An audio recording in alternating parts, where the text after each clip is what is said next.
ఇర్మియా ప్రవచన గ్రంథం 32వ అధ్యాయం. ఇర్మియా ప్రవచన గ్రంథం 32వ అధ్యాయము 27వ వాక్యాన్ని మనం చదువుకొని ధ్యానం చేద్దాం. నేనే యెహోవాను, సర్వ శరీరులకు దేవుడను, నాకు అసాధ్యమైనది ఏదైనా ఉండునా? స్తోత్రం చెప్పండి గట్టిగా. నేను యెహోవాను, నేను సర్వ శరీరులకు దేవుడను, నాకు అసాధ్యమైనది ఏదైనా ఉండునా? దేవుడు అడుగుతున్నాడు, అసాధ్యమైనది ఏమైనా ఉండునా ఆయనకి? పక్కన మనం చూసి చెప్పండి, ఆయనకు అసాధ్యమైనది ఏమైనా ఉండునా? ఉందా ఆయనకి ఏదైనా అసాధ్యమైన కార్యాలు? ఆయనకు అసాధ్యమైనది ఏదీ లేదు. ఆయన సమస్తాన్ని సాధ్యపరచగలిగిన దేవుడు. శూన్యములో సృష్టిని కలిగించిన వాడు. మాట మాత్రం సెలవిస్తే ఈ బ్రహ్మాండం ఏంటి? ఆయన మాట మాత్రం సెలవిస్తే ఈ సర్వ సృష్టి సృష్టించబడింది.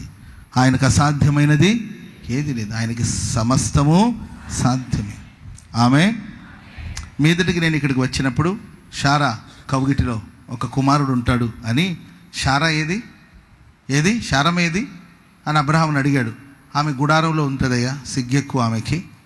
గుడారంలో ఉందంటే గుడారం చాటున ఉండి ఆమె గుడారం నుండి వింటూ ఉంటుంది.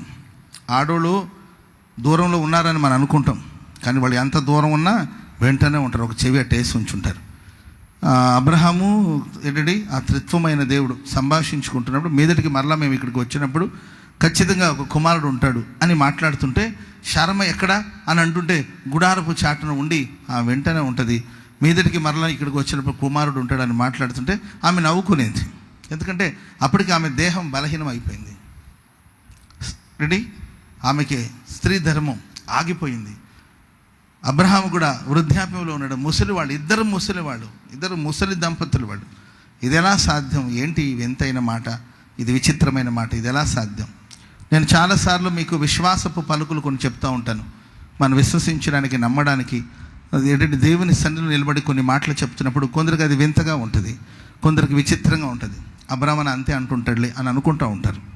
ఇవన్నీ సాధ్యమేనా? ఇవి ఎలా సంభవిస్తుంది? నేనెక్కడ? ఆ స్థాయి ఎక్కడ? నేనెక్కడ? ఎప్పటికెళ్ళి నేను చేరుకోగలుగుతాను? ఇవన్నీ సంభవమేనా? ఇవన్నీ సాధ్యమేనా అని ఒకవేళ మీకు అనుమానం కలగవచ్చు, సంశయం కలగవచ్చు.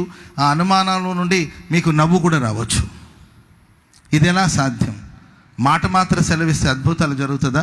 మాట మాత్రం సెలవిస్తే మరి స్వస్థత వచ్చేస్తుందా? మరి డాక్టర్లు, హాస్పిటల్ ఇవన్నీ ఉండేది ఎందుకు? హాస్పిటల్, డాక్టర్లు, మెడిసిన్ ఇవన్నీ ఉండేది ఎందుకు? మాట మాత్రం సెలవిస్తే జరిగిపోతుందా అని కొందరికి అది నవ్వులాటలాగా ఉండొచ్చు. ప్రియులరా, నీవు విశ్వసించగలిగితే, నమ్మగలిగితే దేవునికి, అప్పుడు దేవుడు అంటాడు, నాకు అసాధ్యమైనది ఏమైనా ఉన్నదా? చెప్పట్లు కూడా మొదలు గట్టిగా. అబ్రహామా, నాకు అసాధ్యమైనది ఏమైనా ఉన్నదా? నీవు నవ్వుకున్నావు కాబట్టి, మా శారమ నీవు నవ్వుకున్నావు కాబట్టి నీకు పుట్టబోయే బిడ్డ పేరు నవ్వనే ఉంటుంది. స్తోత్రం చెప్పడం గట్టిగా. వాడి వల్ల అందరికీ నవ్వు కలుగుతుంది. నీవు నవ్వుతూ ఉంటావు, నీ యజమానుడు నవ్వుతుంటాడు, ఊరి వాళ్ళందరూ నవ్వుతారు. అతని పేరే నవ్వు. ఇస్సాకు అంటే నవ్వు. Praise the lord. చెప్పండి గట్టిగా హల్లెలూయా. నాకు అసాధ్యమైనది ఏమైనా ఉన్నదా? మీరు ఎందుకు అనుమానిస్తున్నారు? మీరు ఎందుకు సంశయిస్తున్నారు? మనుష్యుల ఆలోచనలతో ఆలోచించినప్పుడు అది అసంభవమే. మనుష్యుల జ్ఞానంతో ఆలోచించినప్పుడు మనకున్న స్థితిగతులు, షారా స్థితిగతులు, అబ్రహాము యొక్క స్థితిగతులు, వాళ్ళ యొక్క ఆరోగ్య విషయాలు ఆలోచిస్తే, వాళ్ళని వయసు రీతి ఆలోచిస్తే అది నిజంగానే సంభవించదు. శరీర సంబంధమైన నేత్రాలతో చూసుకుంటే అది అసాధ్యమే. కానీ దేవునికి అసాధ్యమైన కార్యాలు ఏదైనా ఉందా? ఆయనకి సమస్తము సాధ్యమే. నేను విశ్వసిస్తున్నాను, ఎన్నో సంవత్సరాలుగా మీ లైఫ్లో ఇది అసంభవము, ఇది అసాధ్యము, ఇది జరగదు, వీడు మారడు, ఈమె మారదు, మన బ్రతుకులు మారవు, మన జీవితాలు ఇంతే, ఇది ఎప్పుడు చేసుకున్న కర్మమో ఆ కర్మ ఫలాలు అనుభవిస్తున్నామని ఒకవేళ మీరు అనుకుంటున్నారేమో. అసాధ్యము అసాధ్యము అసాధ్యము అనుకున్న కార్యాలన్నిటినీ ఈ నవంబర్ మాసంలో దేవుడు సాధ్యపరచబోతున్నాడు. దేవునికి సమస్తము సాధ్యమే. దేవునికి సమస్తము సాధ్యమే. యేసయ్యకు సమస్తము సాధ్యమే. మనుష్యుల దృష్టిలో, మనుషుల ఆలోచనలో అసాధ్యమైన కార్యాల్ని, అసాధారణమైన కార్యాల్ని దేవుడు సాధ్యపరచడానికి శక్తి గల దేవుడు, సమర్థుడైన దేవుడు. ఆమేన్ చెప్పండి గట్టిగా. నమ్మి ఒకసారి బిగ్గరగా చప్పట్లు కొట్టండి. గట్టిగా నమ్మిన వాళ్ళే కొడతారు చప్పట్లు, విశ్వసించిన వాళ్ళే చప్పట్లు కొడతారు. చప్పట్లు కొడుతున్న మీ అందరి జీవితంలో సమస్తం సాధ్యమగునుగాక, సమస్తము సాధ్యమగునుగాక, సమస్తము సాధ్యమగునుగాక. సవాలు విసురుతున్నాడు దేవుడు. నాకు అసాధ్యమైనది ఏమైనా ఉన్నదా? ఆమేన్. చెప్పండి గట్టిగా, హల్లెలూయా, హల్లెలూయా. నేను సర్వ శరీరులకు దేవుడను. అసాధ్యమైన కార్యాలని సాధ్యపరిచేవాడు ఎవరంటే సర్వ శరీరులకు ఆయనే దేవుడు. ఆమె చెప్పండి గట్టిగా. ఇండియా వాళ్ళకి ఆయనే దేవుడు, ఆస్ట్రేలియా వాళ్ళకి ఆయనే దేవుడు, అమెరికా వాళ్ళకి ఆయనే దేవుడు, ఆసియా ఖండంలో ఉన్న వాళ్ళందరికీ ఆయనే దేవుడు, ఆఫ్రికాలో ఉన్న వాళ్ళందరికీ ఆయనే దేవుడు. సర్వలోకానికి ఆయన చక్రవర్తి. సర్వ శరీరులకు, మనుషులందరికీ, సర్వ శరీరులకు నేనే దేవుడను, నేనే యెహోవాను, నేను సర్వ శరీరులకు దేవుడను. ఒకడు కాదన్నంత మాత్రానికి కాకుండా ఏం పోడండి ఆయన అందరికీ దేవుడు. ఆమె చెప్పన్నారు గట్టిగా. మీరు అనవచ్చు, నేనే మీ పాస్టర్ అన్నాను అనుకోండి, నీవెప్పుడు మా పాస్టర్ అవడానికి అనవచ్చు. మీరు అన్నంత మాత్రం నేను మీ కాపరి కాకుండా పోను. నేను మీ కాపరిని. స్తోత్రం చెప్పండి గట్టిగా. ఒక తండ్రిని చూసి పిల్లలు అనొచ్చు, అసలు నేను తండ్రి అని చెప్పుకుంటే నాకు సిగ్గుగా ఉంటుంది, నీవు అసలు నా తండ్రివే కాదు అని అనొచ్చు. అన్నంత మాత్రానికి కాకుండా ఏమీ పోడు కదండి. కొంతమంది అసలు యేసు ప్రభుకు మాకు సంబంధమే లేదు, ఆయన ఎవరు అసలు, ఆయన ఏ దేవుడు, అసలు ఎక్కడ దేవుడు అయినా అని అనొచ్చు. ఆయన సర్వ శరీరులకు దేవుడు. ఆమె చెప్పండి గట్టిగా. ఆయన సర్వ శరీరులకు దేవుడు. ఆయనకు అసాధ్యమైన కార్యాలు ఏదియో లేదు. ఆ సర్వ శరీరులకు దేవుడైన దేవుని ఆయన నా దేవుడు అని నీ విశ్వసించాలి. ఆమేన్. స్తోత్రం చెప్పండి గట్టిగా. తోమా ఆయన గాయాల్లో చేతులు ఉంచితే తప్ప నేను నమ్మను అని అవిశ్వాసంగా మాట్లాడాడు. అప్పుడు యేసయ్య వచ్చి, ఇదిగో తోమా, నా గాయాల్లో చేతులు ఉంచి, నా ప్రక్కలో చేతులుంచి నీవు చూడు, నేనే మీ ప్రభుని అని అంటే, అప్పుడు వచ్చి ఆయన గాయాలో ముట్టి చూసి అంటాడు, నా దేవా, నా ప్రభువా. స్తోత్రం చెప్పండి గట్టిగా. నీవు నా దేవుడవయ్యా, నీవు నా ప్రభువయ్యా. స్తోత్రం చెప్పండి గట్టిగా. దావీదు భక్తుడు, నా శ్రమలలో నేను నా దేవునికి ప్రార్థన చేశాను. ఎవరికి ప్రార్థన చేశానండి? ఆయన నా సొంతం. వ్యక్తిగతంగా మనమందరం ఆయన సొంతం చేసుకోవాలి. మనం ఆయన సొత్తుగా మారాలి. ఆయన నీ సొంతం అవ్వాలి. ఆయన ఎవరో అన్నట్టు, నీవెవరో అన్నట్టు కాదు. ఆయన నా దేవుడు. మా నాన్న, మా అమ్మ అంటుంటారు కొంతమంది. మా నాన్న. చిన్నపిల్లలు మీరు చూడండి, ఆ చిన్నపిల్లలకి వెళ్ళి ఈయన మా నాన్న అన్నంటే మా నాన్న అంటది ఆ చిన్నపిల్ల. ఆ పిల్లకి ఏం తెలుసు చెప్పండి? మీ నాన్న కాదు, మా నాన్న అని చూడండి. ఈయన మా నాన్న. Praise the lord. అసలు ఒప్పుకోరు. ఆయన నా తండ్రి, ఆయన నా దేవుడు, ఆయన నా రక్షకుడు. నాకు శ్రమలు వచ్చినాయి, ఆపదలు వచ్చినాయి, పోరాటాలు వచ్చింది. ఈ శ్రమలంతట్లో నా దేవునికి చెప్పుకున్నాను. నేను నా దేవునికి నేను ప్రార్థన చేశాను, హక్కుతో ప్రార్థన చేశానండి భక్తులు. దేవా, ప్రభువా, ఎక్కడున్నావయ్యా, ఎవరు దేవుడు అయ్యా నీవు, ఏదో ఒక దేవుడు వచ్చి నన్ను రక్షించండి అని కాదు. అయ్యా, ఈ ప్రపంచంలో ఏ దేవుడు లేరా, ఏదో ఒక దేవుడు వచ్చి నన్ను ఆదుకోనని కాదు. నా దేవునికి నేను మొరపెడతాను, నా దేవునికి నేను ప్రార్థన చేస్తాను. దావీదుకి సౌలుకున్న వేరియేషన్, వ్యత్యాసం ఏంటని చూస్తుంటే, ప్రేమైన వాళ్ళ సౌలు అంటాడు, అమాలేకీలు సంపూర్ణంగా నిర్మూలన చేసి రమ్మని పంపిస్తే ఆయన అక్కడున్న జంతువుల్ని, గొర్రెల్ని, ఎడటి పశువుల్ని, వాటన్నిటిని కూడా తీసుకొచ్చి ఉంచాడనమాట, బలమైన వాటిని. అప్పుడు సమూయేలు వచ్చేసి, సౌలా, ఎందుకు నీవు ఇలా చేసావు అని అడిగితే ఆయన అంటే, నీ దేవుడైన యెహోవాకు బలి అర్పించడానికి. అర్థమైందండి? ఆయన ఎవరికి దేవుడు అంట? సమూయేలుకి దేవుడు. నీ దేవుడికి నేను బలి అర్పిద్దామని చెప్పి ఇవన్నీ ఉపయోగపడుతుంది. నీ దేవుడు, నిన్ను పిలిచింది ఎవరు, నేను ఏర్పాటు చేసుకుంది ఎవరు, ఇశ్రాయేలు ప్రజలకు నిన్ను రాజుగా పట్టాభిషేకం చేసింది ఎవరు, గాడిదల వెంట తిరుగుతున్న నీ మీద జాలి చూపింది ఎవరు, నిన్ను అభిషేకించింది ఎవరు, నీలో తన ఆత్మను ఉంచిన వాళ్ళు ఎవరు, నీకు క్రొత్త మనస్సును ప్రసాదించిన వాళ్ళు ఎవరు, చీకట్లో ఉన్న నిన్ను వెలుగులోనికి తీసుకొచ్చింది ఎవరు, నీ సంభాషణ ఎలా ఉంది, నీ మాటలు ఎలా ఉంది, దేవుడిని ఎలా చూస్తావు, నీ దేవుడైన యెహోవాకు, నీ దేవుడికి బలి అర్పించడానికి కోసం నేను తీసుకొచ్చాను. ఆ మాట చెప్తుందండి దేవునికి తనకు మధ్యలో ఉన్న ఆ దూరం. దావీదు అంటాడు, నా దేవునికి నేను ప్రార్థన చేస్తాను. స్తోత్రం చెప్పడం గట్టిగా. చెప్పండి గట్టిగా హల్లెలూయా. ఏంటంటే రూతమ్మ అంటది, నీ దేవుడే నా దేవుడు, నీ జనమే నా జనం. సరే జనము అవన్నీ తర్వాత, నీ దేవుడే నా దేవుడు, నీ దేవుడిని నేను ఆరాధిస్తున్నా. ఆయన నీకే కాదు దేవుడు, ఆయన నాకు కూడా దేవుడే. ఆయన సమీపస్తులకే కాదు దేవుడు, దూరస్తులు కూడా ఆయనే దేవుడు. ఆయన అందరికీ దేవుడై ఉన్నాడు, సర్వ శరీరులకు దేవుడు. ఆయన నా దేవుడు అని నీ వేరేదైతే ఒప్పుకొని ప్రియులారా ఆయన ఆధ్వర్యంలో కొనసాగించబడతావో నీ జీవితంలో ఇక అసాధ్యమైన కార్యాలు ఏది ఉండదండి. ఆయన సమస్తాన్ని సాధ్యం చేయబోతున్నట్టు, సమస్తాన్ని ప్రభు సాధ్యపరచబోతున్నట్టు. మంచిది, నేను కొన్ని మాటలు మీకు చెప్తాను. నా దేవుడు అని మనం అంగీకరించినప్పుడు, లేక నేనే నీ దేవుడు అని దేవుడు మన జీవితంలో అడుగుపెట్టినప్పుడు ఆయన మన జీవితంలో చేసే కార్యాలు ధ్యానం చేసుకుందాం. మొదటి మాట యెషయా గ్రంథం 43వ అధ్యాయము 3-4 వచనాలు చదువుదామా. యెషయా ప్రవచన గ్రంథం 43వ అధ్యాయము 3-4 వచనాలు చదువుదాం. యెహోవానగు నేను నీ దేవుడను, యెహోవానగు నేను నీ దేవుడను, ఇశ్రాయేలు పరిశుద్ధ దేవుడైన నేనే నిన్ను రక్షించువాడను. నీ ప్రాణ రక్షణ క్రయముగా ఐగుప్తు నేను ఇచ్చి ఉన్నాను. నీకు బదులుగా కూషును ఇచ్చి ఉన్నాను. నీవు నా దృష్టికి ప్రియుడవైనందున నీవు గనుడవైతే, నేనే నీ దేవుడను, నీవు నా దృష్టికి ప్రియముగా ఉన్నావు కనుక నేను నిన్ను గనపరుస్తాను. స్తోత్రం చెప్పండి అందరు గట్టిగా. నీవు నా దృష్టికి ప్రియముగా ఉన్నావు, నేనే నీ దేవుడను. నేను దేవుడుగా నీ జీవితంలో చేసే కార్యాలంటే నీవు నా దృష్టికి ప్రియముగా ఉన్నావు కనుక నేను నిన్ను గనపరుస్తాను. నీవు నా దృష్టికి గనుడవైతివి, నీవు నా దృష్టికి ప్రియుడవైనందున నీవు ఘనుడవైతివి. నీ ఘనతకు నీ గొప్పతనానికి కారణం ఏంటంటే నేనే నీ దేవుడను, నీవు నా దృష్టికి ప్రియముగా ఉంటున్నావు. నేను గనపరచకుండా ఉండగలనా? స్తోత్రం చెప్పండి అందరు గట్టిగా. పక్కన వాళ్ళని చూసి చెప్పండి, ప్రభు మిమ్మల్ని గనపరచబోతున్నాడు. నవంబర్ మాసంలో మీ కుటుంబాన్ని దేవుడు గనపరచబోతున్నాడు. ఘనత నిమిత్తమైన పాత్రగా ప్రభు మార్చబోతున్నాడు. మీ పిల్లలు ఎక్కడ నిలబడుతారో అక్కడ ఘనత నిమిత్తమైన పాత్రగా వాడబడబోతున్నాడు. ఘనత నిమిత్తమైన పాత్రలుగా దేవుడు వారిని మార్చబోతున్నాడు.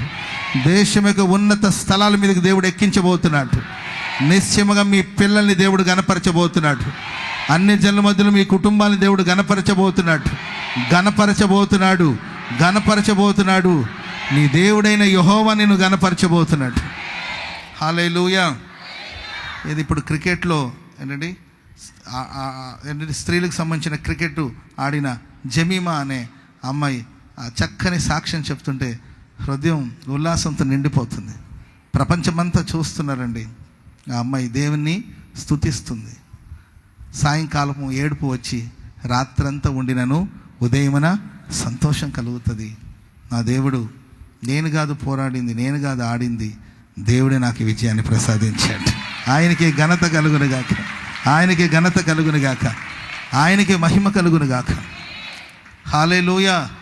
ఓడిపోయే స్థితిలో ఉన్నప్పుడు దేవుడు ఆ అమ్మాయిని బలపరిస్తే ఘనమైన విజయాన్ని అమ్మాయి సాధించి ఈరోజు ప్రపంచమంతా చూస్తుందండి. ఆ అమ్మాయి ధైర్యంగా చెప్తుంది. కొంతమంది ఏదో చెప్తుంటారు, అని వాడకపోతే దేవుడు నిజమే, నేను ఆడడానికి దేవుడు నాకు శక్తిని ఇచ్చాడు. ప్రైజ్ ది లార్డ్ అని ఒక్కదాని మాట్లాడేవాళ్ళు ఎన్నైనా మాట్లాడతారు కానండి, టోటల్గా అమ్మాయిని దేవుడు గనపరిచాడు. అంతే. ఆమె దేవుని గనపరిచింది. ఆమె దేవుని దృష్టికి ప్రేమగా ఉంది, దేవుడు ఆమెను గనపరిచాడు. అంతే. హల్లెలూయా. అంతే. ఎవరేమని అనుకోనండి, అనేవాళ్ళు ఎట్టు అంటూ ఉంటారు, మాట్లాడేవాడు ఎట్టు మాట్లాడుతుంటారు. కానీ ఆ బిడ్డని దేవుడు, అది మన ఇండియా సరే, ఏ ఆస్ట్రేలియా వాళ్ళు అమెరికా వాళ్ళు అంటే అది వేరే విషయం. మన భారతదేశంలో ఒక ప్రభు నమ్ముకున్న బిడ్డని దేవుడు గనపరచడం అనేది నిజంగా గొప్ప విషయం. చెప్పండి కూడదు ప్రభుకి స్తోత్రం చెప్పడం గట్టిగా. హల్లెలూయా. ఆమె ప్రభుని మహిమ పరుస్తుంది. ప్రపంచమంతా చూస్తుంది. ఏంటంటే ప్రపంచమంతా వార్త వింటుందండి, ప్రపంచమంతా చూస్తుంది. ఆమె చెప్తుంది దేవునికే మహిమ కలుగు, యేసయ్యకే మహిమ కలుగును గాక. హల్లెలూయా. నేను విశ్వసిస్తున్నాను ఈ నవంబర్ మాసంలో జమీమానే కాదండి, ఆ జమీమా జెస్సీనే కాదు, ఇక్కడ కూడి వచ్చిన ఒక్కొక్కరిని మీరున్న ఫీల్డ్లో, మీరున్న స్థలంలో దేవుడు గొప్పగా గనపరచబోతున్నాడు. అప్పుడు మీరు లేచి చెప్పబోతున్నారు, నా దేవుని వల్లే నేను ఘనత పొందాను. చప్పట్లు కొడుతూ దేవునికి స్తోత్రం చెప్పండి. గట్టిగా హల్లెలూయా చెప్పండి, గట్టిగా హల్లెలూయా. పరిశుద్ధ గ్రంథంలో యోసేపుని దేవుడు అత్యధికంగా గణపరిచాడు. ఐగుప్తు దేశానికి దేవుడు అధిపతిగా మార్చాడు. యోసేపు జీవితంలో ఒక కళ మనందరికి ఒక కళ ఉంటుంది లైఫ్లో. అందరికీ ఏది రాత్రులు కనే కళలు కాదు, పిచ్చి పిచ్చి కళలు వస్తాయి రాత్రి సమయంలో కొందరికి.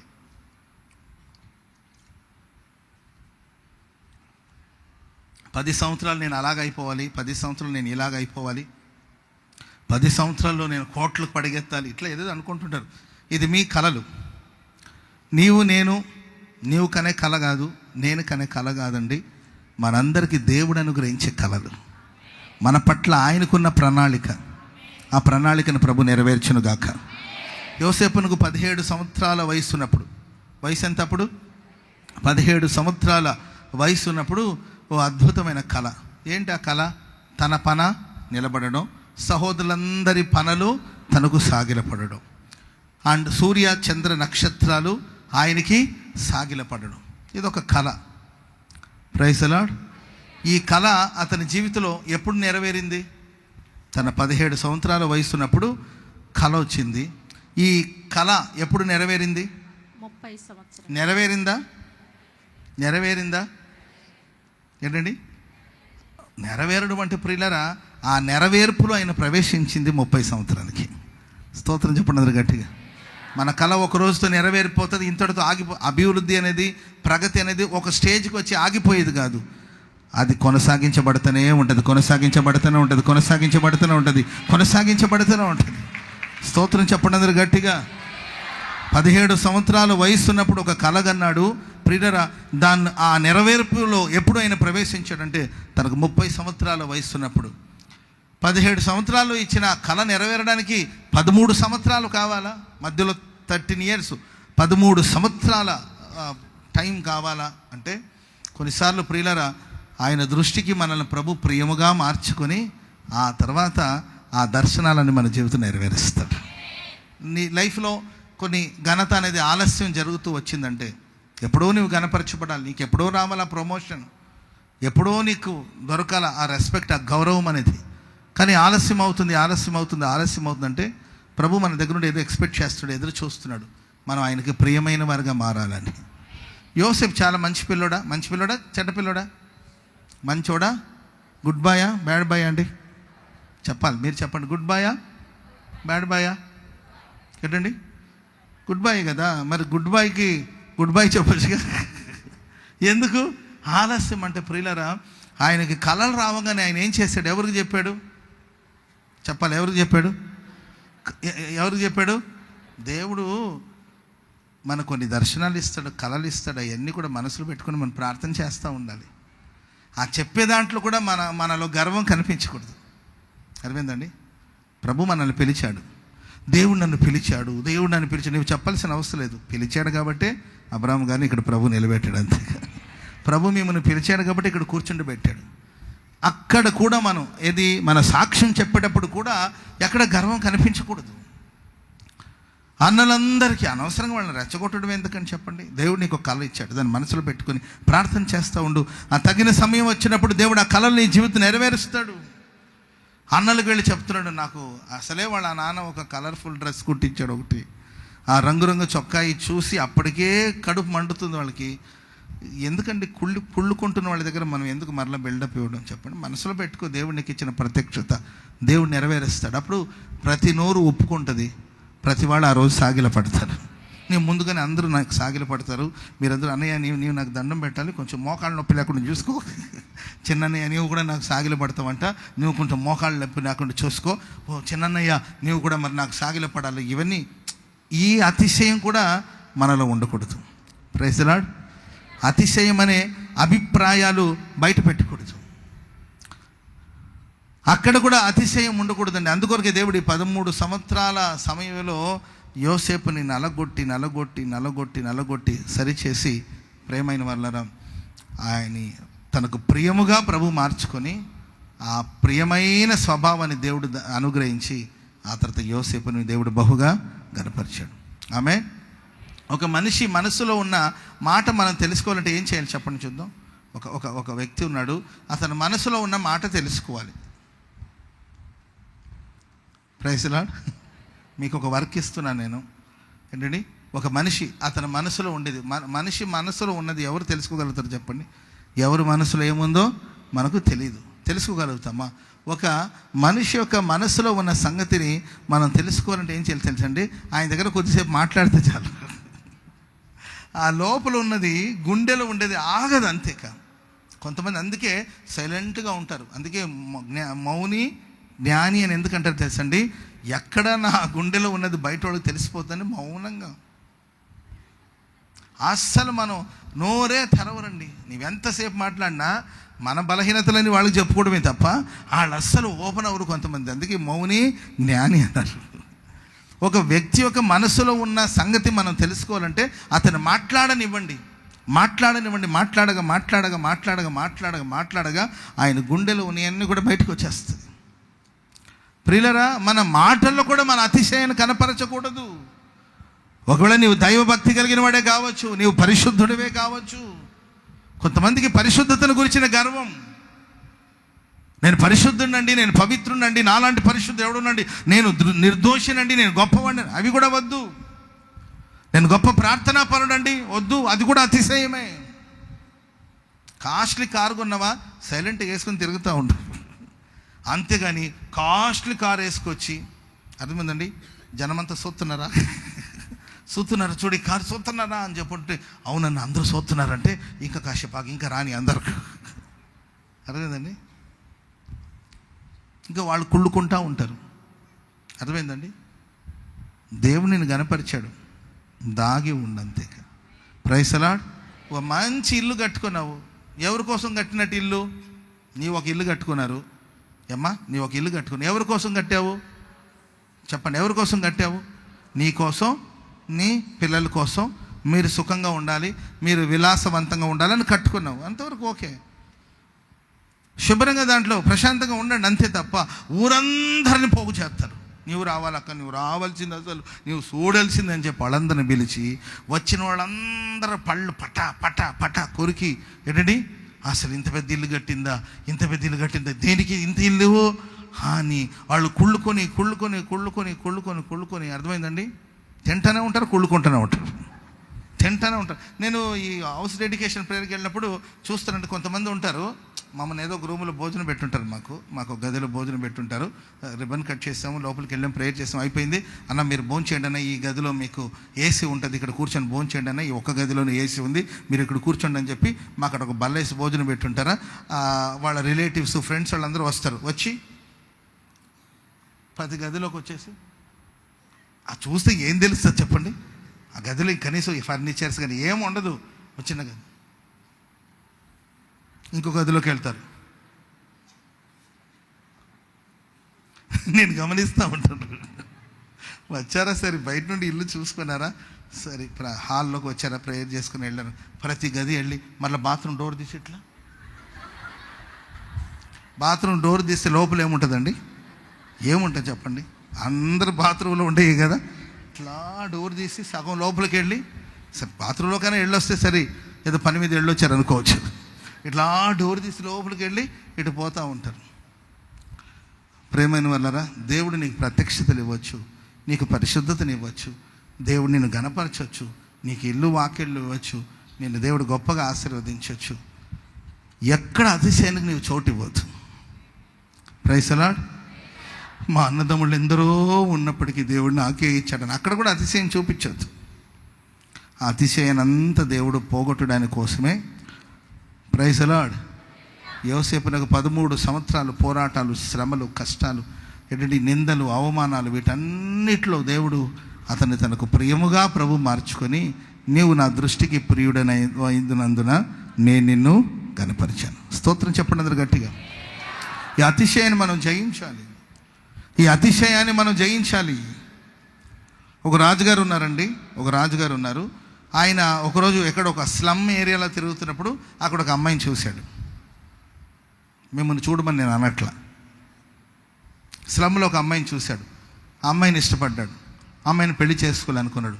సరే రాజుగా వెళితే మళ్ళీ షాక్ అయిపోయి కంగారు పడిపోతుందేమో అని చెప్పి ఆయన ఏం చేశారంటే వెళ్ళి మారువేషం వేసుకొని ఒక సాధారణమైన మనుషులుగా ఆ ప్రాంతాలకు వెళ్ళి అక్కడే సంచరిస్తూ ఉండి అమ్మాయిని పరిచయం చేసుకుని అమ్మాయిని ప్రేమించి పెళ్లి చేసుకుందామని తీర్మానం చేసుకుని ఆ పెద్దలందరిని ఒప్పించి చివరికి పెళ్లి చేసుకున్న తర్వాత రాజనగరానికి తీసుకొచ్చాడంట. వచ్చేసరికి ఇంకా స్లమ్లో పుట్టి పెరిగిన అమ్మాయి కదండి, పాపం ఓ పేదరాని అమ్మాయి కదండి. అమ్మాయి పరిస్థితి ఎలా ఉంటుంది చెప్పండి? ఓ పెద్ద రాజనగరం, విలాసవంతమైన అనుభవాలు, ఎంతోమంది దాసదాసులు, ఎంతోమంది పని మనుషులు, ఓ గొప్ప నగరం, భర్త రాజు. ఇక ఆమె ఉక్కిరిబిక్కిరి అయిపోవాలి కదండి. ఆమె ఏమి ఉక్కిరిబిక్కిరి అవ్వకుండా ప్రశాంతంగా వెళ్ళి టైంకి తింటుందంట, పడుకుంటుందంట, మామూలుగా ఆమె పనులు ఆమె చేసుకొని ప్రశాంతంగా ఉంటే ఆమె చెలికెత్తలు కొంతమంది రాజును పెళ్లి చేసుకునే సంగతి తెలుసుకున్న వాళ్ళు వచ్చేసి, అమ్మాయి ఇంత పెద్ద స్థాయికి వచ్చావు, నీవు చూస్తుండగానే రాణిగా మారిపోయావు కదా, ఇప్పుడు నీ కండిషన్ ఎలా ఉంది, నీవు ఎలా ఫీల్ అవుతున్నావు, నీ పరిస్థితి ఎలా ఉంది, నీకు ఉక్కిరిబిక్కిరి అయిపోవట్లేదా, నీవు తుల్లిపడి లేవట్లేదా, నీకు విచిత్రం అనిపించట్లేదా అంటుంటే నాకేమీ అనిపించట్లే. అదేంటమ్మా నీవు సడన్గా మొన్నటిదాకా స్లమ్లో పనిచేసుకున్నావు, పేదింట పుట్టి పెరిగావు, ఇప్పుడు సడన్గా మహారాణిగా మారిపోయావు, నాకేమీ అనిపించట్లేదు. నీకేం అనిపించకపోవడం ఏంటి? అతిశయంగా కొంచెం గర్వంగా చూసావా, ఇంతమంది ఉంటే నన్నే రాజుగారు పెళ్లి చేసుకున్నారని నీకు అతిశయంగా. నాకేం అతిశయం లేదు, ఎందుకంటే నేను ఎక్కడి నుండి వచ్చానో నాకు తెలుసు. నా స్థితి నేను ఎప్పటికీ మర్చిపోను. ఈ స్థితి, హోదా, ఐశ్వర్యం, సంపద అవన్నీ వస్తుంది. నేను స్లమ్లో ఉన్నప్పుడు ఆయన పెళ్లి చేసుకున్నా, అప్పటికీ ఆయన భర్త. ఇప్పుడు ఆయన రాజుగా ఉన్నా నా భర్తే. Praise the lord. అక్కడ నేను గౌరవంగా బ్రతికాను, స్లమ్లో ఉన్నా నేను గౌరవంగా బ్రతికాను, ఇక్కడ నేను గౌరవంగా బ్రతికాను. నేను ఏ స్థితిలో నుండి వచ్చాను, దేవుడు నన్ను ఏ బండల నుండి చెక్కాడు, అది నాకు తెలుసు. Praise the lord. కాబట్టి ప్రియులారా, మనం ఆయనకి ప్రియమైన వారిగా మార్చబడదాం. అతిశయాలు, అహంకారాలు, మాటల్లో కూడా అతిశయంగా చెప్పుకోవద్దు. సాక్ష్యాలు కూడా ఎంతోమంది ఉన్నారన్న దేవుడు నన్నే, అవి కూడా వద్దు. జోసెఫ్ మంచి గుడ్ బాయ్ అవ్వచ్చు, మంచి కుర్రోడే కావచ్చు, కానీ ఆయనలో ఉన్న చిన్న చిన్న చిన్న చిన్న చిన్న విషయాలు కూడా దేవుడు సరిచేసి. ఎందుకంటే యోసేపుకి ఊరికి వాళ్ళ అన్నలు సాగిలపడడం, నమస్కారం చేయడం అది కాదు దేవుని యొక్క ప్రణాళిక. రాబోయే కాలంలో లక్షలాది మంది ప్రజలకు ఆహారాన్ని పంచిపెట్టగలిగిన స్థాయికి ఎదగాలి. అది ఘనత. మనుషులు మనకు సాగిలపడడం కాదు ఘనత. మనుషులు వచ్చి మన కాళ్ళు మొక్కడం కాదు ఘనత. నీ అన్నదమ్ముళ్ళు, నీ సహోదరులు వచ్చేసి నీ కాళ్ళ మీద, అది కాదు ఘనత. చాలామంది అనుకుంటారు అందరూ వచ్చి సాగిలపడడం, అందరూ కాళ్ళు పట్టుకోవడం, కాళ్ళు మొక్కడం, ఇది కాదు ఘనత. జోసెఫ్ పట్ల దేవుని యొక్క ప్రణాళిక ఏంటంటే, యోసేపు పట్ల ప్రణాళిక ఏంటంటే, ప్రపంచానికి ఒకరోజు కరువు రాబోతుంది. ప్రపంచం కరువు కోరలో చిక్కుకుంటుంది. ఆ కరువులో చిక్కుకున్న మనుషులకు ఆకలి తీర్చాలి, వాళ్ళ అవసరాలు తీర్చాలి. దాని కొరకు నేను నిన్ను హెచ్చిస్తున్నాను, అందుకొరకు నేను నిన్ను అధిపతిగా నిర్ణయిస్తున్నాను. దేవుడు నిన్ను నన్ను ఎందుకు ఘనపరుస్తున్నాడంటే, నిన్ను నన్ను ఘనతాస్పదముగా ప్రభు ఉంచడానికి కారణం ఏంటంటే, నిన్ను నన్ను ఘనపరిచే ఒక పర్పస్, ఉద్దేశం ఏంటంటే, నీవు ఘనత పొంది, నీవు ఆశీర్వదించబడి అనేకులకు ఆశీర్వాదకరంగా మారాలి. Praise the lord. నీ సమృద్ధి అనేకుల అవసరాలు తీర్చాలి. దేవుడు మనకు బాగా ఫుడ్ ఇచ్చాడు అనుకోండి, విపరీతంగా తిని సగం పారేయమని కాదు. కుంభాలు వండుకొని, ఎక్కడికి వెళ్ళాము ఈ మధ్యకాలం, ఏమంటే దేశానికి వెళ్ళామండి, అక్కడ విపరీతంగా ఫుడ్ వేస్ట్ చేస్తున్నారు. ఎక్కడది? ఒక దేశానికి వెళ్ళామండి మేము, అక్కడ విపరీతంగా ఫుడ్ని వేస్ట్ చేస్తున్నారు. మేబీ కువైట్లో అనుకుంటున్నాండి, ఖతార్ కానీ కువైట్ కానీ. అక్కడ విపరీతంగా ప్రపంచంలోనే ఆహారం వేస్ట్ చేసే దేశం ఏదైనా ఉందంటే ఆ దేశం అంట. ఆ ఫుడ్ విలువ వాళ్ళకి తెలియట్లా. ఎక్కువ వండుకోవడం, కొంచెమే తినడం, ఆడ పళ్ళెల్లోనే వదిలేసి వెళ్ళిపోతున్నారు. రెస్టారెంట్లో కావచ్చు, లేకపోతే వాళ్ళ ఇళ్లల్లో కావచ్చు, వాళ్ళు తినేది కొంచెమే, అది అంతవరకు వండుకోవచ్చు కదండి. ఏంటో మరి ఎక్కువగా వండుకోవడం, తినగలిగినంత తినడం, మిగతాదంతా పారేయడం. దేవుడు నీకు సమృద్ధిని ఇచ్చాడు అంటే దాని అర్థం నీవే తిని దాన్ని వ్యర్థం చేయమని కాదు. ఒక సమృద్ధిని దేవుడు, యోసేపునకు దేవుడు ఎందుకు ఆ సమృద్ధి గల చోట ప్రభు ఉంచాడంటే, యోసేపు సమృద్ధిగా భుజించాలి, అదే సమయంలో ప్రపంచ దేశానికి ఆహారం పంచాలి. ఒక ఐగుప్తు దేశానికి మాత్రమే కాదు నీవు ఆశీర్వాదకరంగా ఉండవలసింది, ప్రపంచ దేశానికి ఆశీర్వాదకరంగా మారాలి. అనేకులకి ఆహారాన్ని పంచాలి. ఆ ఉద్దేశంతోనే యోసేపుని దేవుడు ఆ స్థాయికి తీసుకెళ్ళాడు. ఆ స్థాయి చేరుకోవాలంటే దేవునికి ఒక ప్రియమైన వ్యక్తిగా మార్చబడాలి. ఈ ప్రశస్త రాత్రి మరి మనమందరూ తీర్మానం చేసుకుని, దేవా నేను నీకు ప్రియముగా మారాలి, నీకు ప్రియమైన బిడ్డగా మారాలి, నీవే నా దేవుడవు, నీవు నన్ను గణపరచబోతున్నావు. హల్లెలూయా. ఇంకా చెప్పాలని చూడండి, వాళ్ళ నాన్న రంగురంగుల వస్త్రాన్ని కుట్టిస్తే దాన్ని చింపేశారు. ఆ తర్వాత పోతిఫర్ ఇంట్లో ఆయనకు ఒక డ్రెస్ ఇచ్చారండి, దాన్ని ఆమె చింపేసింది, పోతిఫర్ భార్య చింపేసింది. చెరసాల్లో ఉన్నప్పుడు అక్కడ ఒక డ్రెస్ ఇచ్చారు, అది కూడా ఒకరోజు చిరిగిపోయింది. ఒకరోజు అతనికి రాజవస్త్రం తొడిగారు. హల్లెలూయా. మనుషుల ద్వారా మన ఘనతను పొందుకుంటే ఆ ఘనతను ఎవడో కూడా చింపేస్తాడు. మనుషులు మనల్ని పొగిడారనుకోండి, ఆ ఘనతను ఒకడు దానికి మసిపూస్తాడు. మనుషుల ద్వారా మనం ఘనతను పొందినప్పుడు దాన్ని పాడు చేయడానికి కోసం కొందరు పొంచి ఉంటారు, కాచుకొని ఉంటారు. కానీ సమయం వచ్చినప్పుడు, తగిన సమయం అందు దేవుడు మనం ఆయనకి ప్రియముగా మారినప్పుడు దేవుడు మనల్ని ఘనపరిస్తే ఆ ఘనతను ఎవరు కొట్టివేయలేరండి. అంతటి ఘనత నా దేవుడు నీకు అనుగ్రహించబోతున్నాడు. చప్పట్లు కొడుతూ దేవునికి స్తోత్రం చెప్పండి. హల్లెలూయా, హల్లెలూయా, హల్లెలూయా, హల్లెలూయా. ప్రభు నిన్ను ఘనపరచునుగాక. రెండో మాట, ద్వితీయోపదేశకాండము 32వ అధ్యాయము 39వ వాక్యం. ద్వితీయోపదేశకాండం 32వ అధ్యాయం 39వ వాక్యం. ఇదిగో నేను నేనే దేవుడను, నేను తప్ప వేరొక దేవుడు లేడు, మృతి నొందించువాడను బ్రతికించువాడను నేనే, గాయపరచువాడను స్వస్థపరచువాడను నేనే, గాయపరచువాడను స్వస్థపరచువాడను నేనే దేవుడను. నేను తప్ప వేరొక దేవుడు లేడు. నేనే మీ దేవుడను, నేనే గాయపరుస్తాను, నేనే నిన్ను స్వస్థపరుస్తాను. స్తోత్రం చెప్పడం గట్టిగా. మన దేవుడు మనల్ని స్వస్థపరిచే దేవుడు. మన దేవుడు మనల్ని స్వస్థపరిచే దేవుడు. ఆయన స్వస్థపరచడానికి కొరకు ఏం చేస్తాడు? దేవుడు ఎవరిని స్వస్థపరుస్తాడు? ఇప్పుడు మన హాస్పిటల్కి వెళ్ళామనుకోండి, అనారోగ్యంతో హాస్పిటల్కి వెళ్ళామనుకోండి, ఒకటి ఇంజెక్షన్ వేస్తారు, లేకపోతే ట్యాబ్లెట్స్ ఇస్తారు, లేకపోతే సర్జరీ చేస్తారు, లేకపోతే ఏంటండి సెలైన్ ఎక్కిస్తారు. ఏదో ఒక మెథడ్ ఉంది. హాస్పిటల్కి వెళ్తే ఇలా ఈ వ్యాధికి ఇలా వైద్యం, స్కానింగ్ చేయాలి, ఎక్స్రే తీయాలి, సర్జరీ చేయాలి, ఇట్లా ఏదో ఒకటి ఉంటుంది. దేవుడు మనల్ని స్వస్థపరచడానికి ఏం చేస్తాడంటే తన వాక్కును పంపించి మనల్ని స్వస్థపరుస్తాడు. స్తోత్రం చెప్తాడు. హల్లెలూయా. కొంతమందికి ఇంజెక్షన్ వేసుకోవాలంటే మహాభయం. నాకు ఒక డాక్టర్ తెలుసు, ఆయనకి ఇంజెక్షన్ అంటే భయం. డాక్టర్కి ఇంజెక్షన్ అంటే భయం అయితే ఎట్లా? ఆయన అందరికి ఇంజెక్షన్ చేస్తారు, కానీ ఆయన ఇంజెక్షన్ చేసుకోవాలంటే మాత్రం భయం. డాక్టర్ ఇంజెక్షన్ భయపడతారు. అట్లా చాలామంది ఇంజెక్షన్ భయపడే వాళ్ళు ఉంటారు. ఆ తర్వాత ట్యాబ్లెట్ మింగాలంటే కొంతమంది ఇబ్బంది పడిపోతూ ఉంటారు. ఆ ట్యాబ్లెట్ తినిపించడానికి కోసం రకరకాలమైన ప్రయత్నాలు చేస్తారు. ఇంకా చిన్నపిల్లలకైతే ఇంకా చెప్పాల్సిన అవసరం లేదు.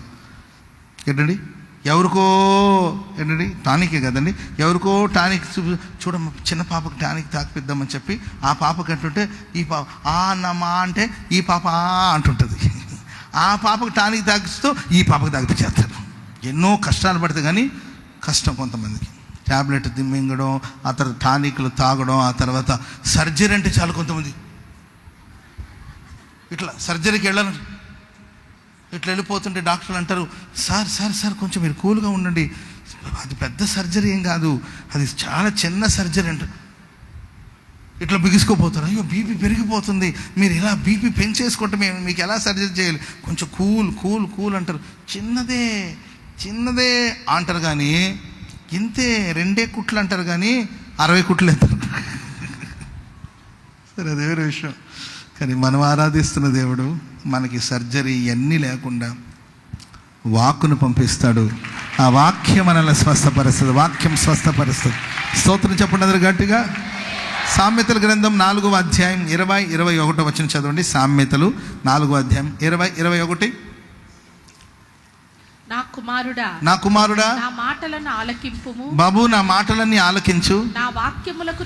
నా వాక్యానికి నీవు చెవి యొగ్గుము. నీ కన్నుల ఎదుటి నుండి వాటిని తొలగనీయకుము. నీ హృదయమందు వాటిని భద్రపరచుకుము. దొరికిన వారికి అవి జీవమును. వాక్యము దొరికిన వారికి అవి జీవమును, వారి సర్వ శరీరమునకు ఆరోగ్యాన్ని ఇస్తుంది. చెప్పండి కూడా దేవునికి స్తోత్రం చెప్పండి. అది దొరికిన వారికి ఒక జీవము, సర్వ శరీరం మనకు ఆరోగ్యాన్ని ఇస్తుంది. ఆమెను చెప్పండి అందరూ గట్టిగా. సర్వ శరీరానికి, నీ అరికాలు మొదలుకొని నడునెత్తిన వరకు ఎక్కడ వ్యాధి ఉన్నా, ఎక్కడ బాధ ఉన్నా, ఎక్కడ బలహీనతలు ఉన్నా, వైద్య శాస్త్రానికి ఒకవేళ అంతు చిక్కకపోవచ్చు, వైద్యులకి ఒకవేళ అందకపోవచ్చు, అక్కడ సర్జరీ చేయాలంటే చాలా కష్టం అండి. ఏమాత్రం కొంచెం ఆ గడ్డను తొలగించడానికి ఏమాత్రం కొంచెం తేడా వచ్చినా అది హార్ట్ మీద పడుతుంది, లేకపోతే లంగ్స్ మీద పడుతుంది. అక్కడ సర్జరీ చేసేటప్పుడు ఏమాత్రం కొంచెం తేడా వచ్చింది అనుకోండి, బ్రెయిన్ మీద దెబ్బ పడుతుంది. ఆ తర్వాత లైఫ్ అంతా కోమాలో ఉండాల్సింది. ఇది అసంభవం, చాలా క్రిటికల్, ఇది చాలా కష్టం. ఇలాంటి మాటలన్నీ కూడా మనం వింటూ ఉంటాం. ప్రేమైన వాళ్ళరా, వాక్యం సెలవిస్తుంది, నా కుమారుడా నా మాట ఆలకించుము, నా వాక్యమును నీవు చెవియొక్కుము, నీ కన్నుల నుండి వాటిని కుడి ఎడములకు తొలగిపోనివ్వకుము. వాక్యాన్ని హృదయంలో చాలా జాగ్రత్తగా నీవు భద్రపరుచుకో. అది ఆ వాక్యం నీకు దొరికితే ఒకటి జీవము, రెండవదికి నీ సర్వ శరీరానికి ఆరోగ్యాన్ని ఇస్తా. స్తోత్రం చెప్పండి అందరు గట్టి. వాక్యం వినండి. వాక్యాన్ని మీ కన్నులు ఎదురుండి అటు ఇటు పోనివ్వద్దు. ఎప్పుడు మీ కన్నులలో దేవుని వాక్యం ఉండాలి. ఎప్పుడు మీ గుండెలో వాక్యం ఉంచండి. మీరు అలా చేసి చూడండి. ఒకటి మీకు జీవం కలుగుతుంది, రెండోదిగా సర్వ శరీరానికి దేవుడు స్వస్థతను దేవుడు అనుగ్రహించబోతున్నాడు, స్వస్థపరచబోతున్నాడు, ఆరోగ్యాన్ని ప్రసాదించబోతున్నాడు. ఆమేన్. వాక్యాన్ని వినాలి. మాట పంపిస్తే ఆ మాట వల్ల స్వస్థత కలుగుతుంది. ఆ మాటను పట్టుకోవాలి, ఆ మాటను శ్రద్ధగా వినాలి. ఆమేన్. దేవుని వాక్యము రెండంచెల కలిగిన, చెప్పండి, అది రెండంచెల కలిగిన ఖడ్గము. అంతవరకేనా? దేవుని వాక్యము సజీవమై బలము గలదై రెండంచులు గల ఎటువంటి ఖడ్గము కంటేను కంటే వాడిగా ఉండి ప్రాణ ఆత్మలను కీళ్లను మూలుగును విభజించునంత మట్టుకు దూరుచు హృదయం యొక్క తలంపులను ఆలోచనలను శోధించుచు అక్కడ మనకు స్వస్థతను కలుగు చేస్తుంది. ప్రియులారా, ఏ విధమైన కత్తి కానీ, ఏ విధమైన కత్తెర కానీ వెళ్ళని చోటు కూడా దేవుని వాక్యం వెళ్తుంది. స్తోత్రం చెప్పడం గట్టిగా. ఆ చోటు ఉన్న కల్మషాన్ని బయటకు తీసుకొస్తుంది, ఆ చోటు ఉన్న అపవిత్రతను బయటకు తీసుకొస్తుంది, ఆ చోటు ఉన్న వైరస్ని బయటకు తీసుకొస్తుంది, ఆ చోటున్న అనారోగ్యాన్ని బయటకు తీసుకొస్తుంది. అందుకే శ్రద్ధగా దేవుని వాక్యాన్ని వినాలి, వాక్యాన్ని గుండెలో భద్రపరచుకోవాలి. Praise the lord. చెప్పండి గట్టిగా హల్లెలూయా. కొరింథీయులకు రాసిన మొదటి పత్రిక మొదటి అధ్యాయం 25వ వచనం. కొరింథీయులకు రాసిన మొదటి పత్రిక మొదటి అధ్యాయం 25వ వచనం.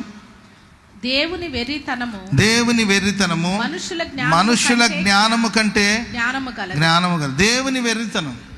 దేవునికి వెర్రితనం ఏడుంటుందండి?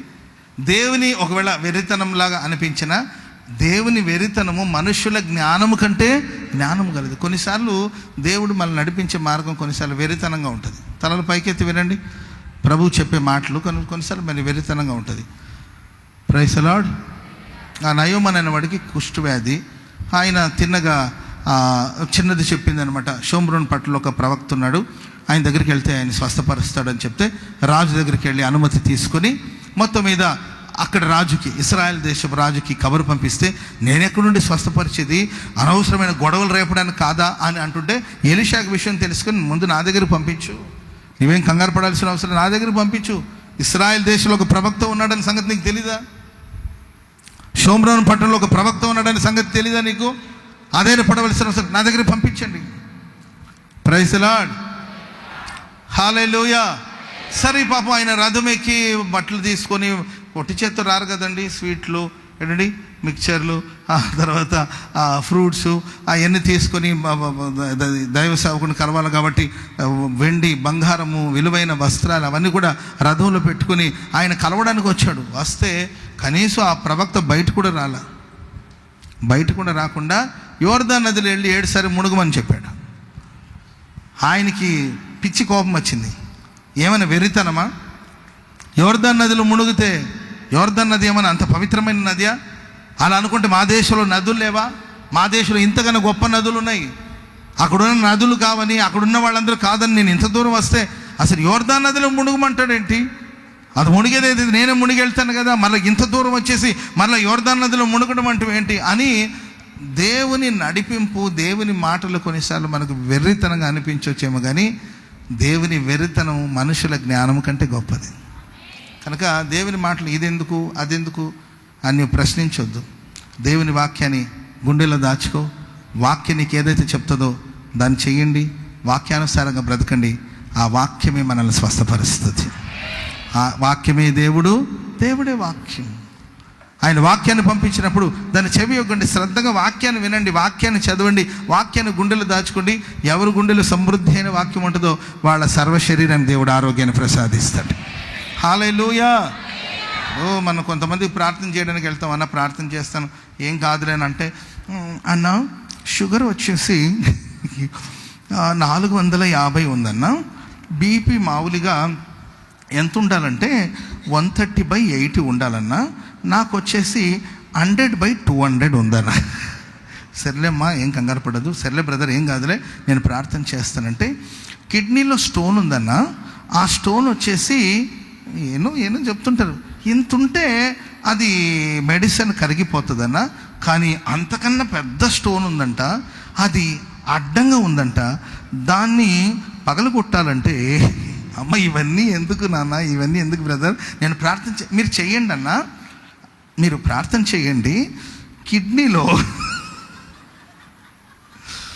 ప్రైజ్ లార్డ్, కిడ్నీలో స్టోను ఎట్లా ఫామ్ అయిందంటే నేను చాలా జాగ్రత్తగా ఉండే, నేను రాళ్ళేం తిన్నన్నా, మరి అది ఎలా, ఇవన్నీ చెప్తుంటారు.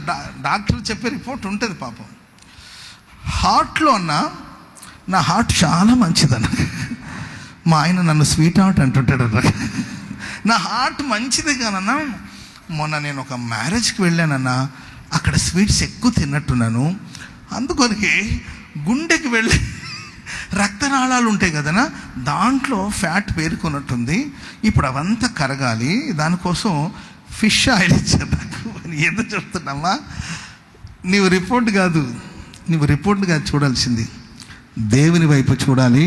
దేవుని వాక్యాన్ని నీ గుండెలో చేర్చుకోగలిగితే ఆ వాక్యం నీ సర్వ శరీరానికి స్వస్థతనిస్తుంది. చెప్పండి కూడా మొదలు గట్టిగా గట్టిగా హల్లెలూయా చెప్పండి, గట్టిగా హల్లెలూయా.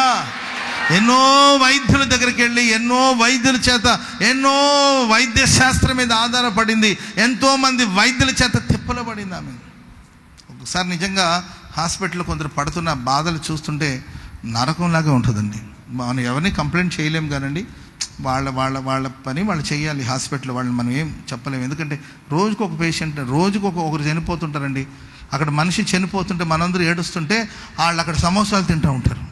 మనకి ఎలా ఉంటుందండి, మనకు సంబంధించిన మనిషి చనిపోయి ఉంటే మనం అందరూ గుండెలు బాదుకొని ఏడుస్తూ ఉంటారు. ఆ కార్నర్లో నిలబడి పాపం ఆ నర్సు కానీ, తర్వాత అక్కడ ఉన్న కాంపౌండర్లు కానీ ఏంటండి, వాళ్ళందరూ నిలబడి సమోసా తింటూ, టీ లేదా కొంచెం టీ, వేడివేడిగా కొంచెం టీ ఉంటే తీసుకోవచ్చు. ఒరే మనిషి పోయి మనం బాధపడుతుంటే ఆ మనిషి సమోసా తింటుందేమో మనకు వెర్రి కోపం వస్తుంది.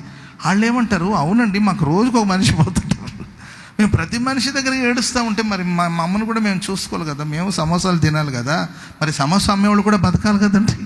మనల్ని నమ్ముకుని హోటల్ ముందు వాళ్ళు సమోసా బండి పెట్టుకున్నారు, మరి వాళ్ళు కూడా బతకాలి కదండి.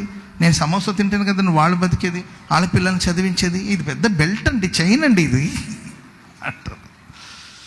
కొన్నిసార్లు హాస్పిటల్ వాళ్ళు పడుతున్న బాధలు, కష్టాలు, ఆ పేషెంట్లు పడుతున్న బాధను చూస్తే చాలా వేదనగా ఉంటుంది. ప్రియమైన వాళ్ళరా, దేవుని నమ్మండి. అనేక వైద్యుల చేత ఆమె తిప్పలబడింది, వేదన పడిందండి. ఆయన వస్త్రపు చెంగును ముట్టుకుంటే నేను బాగుపడతాను. Praise the lord.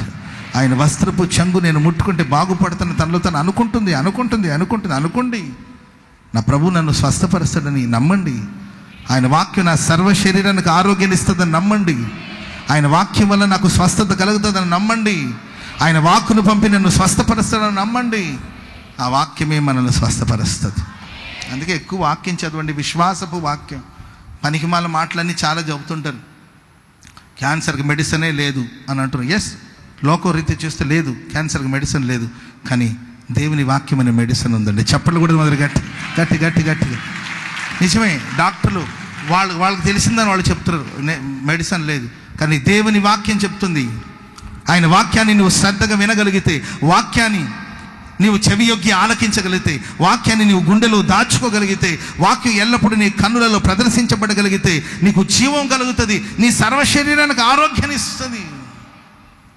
ఆమేన్. చెప్పండి గట్టిగా ఆమేన్. ఆయన వస్త్రపు చంగు ముడితే చాలు నేను బాగుపడుతుంది తనలో తను అనుకుంటుంది. అనుకోండి మీరు, ఆయన వాక్యం నన్ను స్వస్థపరుస్తుంది. ఆయన వాక్కును పంపి నన్ను స్వస్థపరచండి. నమ్మండి, విశ్వసించండి. నీ వెళ్ళి ఆయన ముట్టుకున్నా ఆయన నిన్ను స్వస్థపరుస్తాడు.